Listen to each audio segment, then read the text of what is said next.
بچہ پیدا ہوتا ہے اس کی گواہ صرف اماں ہوتی ہے، ایک گواہ۔ اسلام میں گواہ 2 مرد ہیں یا 4 عورتیں؟ 4 عورتیں بھی تو گواہی نہیں دے رہی، ہاں یہ بچہ فلاں کا بیٹا ہے، اماں نے کہہ دیا یہ تمہارے ابا ہیں، تو با اسی پہ آنکھ بند کر کے یقین کر لو پتہ نہیں ابا ہیں کہ نہیں ہیں۔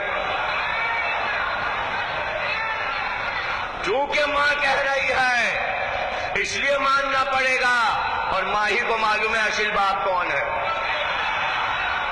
دنیا میں کسی کو نہیں معلوم کہ انسان کا اصلی باپ کون ہے۔ اسی لیے شیخ صدوق نے ہماری میں لکھا کہ چونکہ یہ مسئلہ نازک ہے کہ ولدیتیں تبدیل ہوئی ہیں، اس لیے اللہ نے فیصلہ کیا کہ محشر میں تمام انسانوں کو باپ کے نام سے نہیں پکارا جائے گا، ماں کے نام سے پکارا جائے گا تاکہ پردہ رہ جائے۔ اس لیے اس نے کہا ماؤں کے نام سے پکاریں گے۔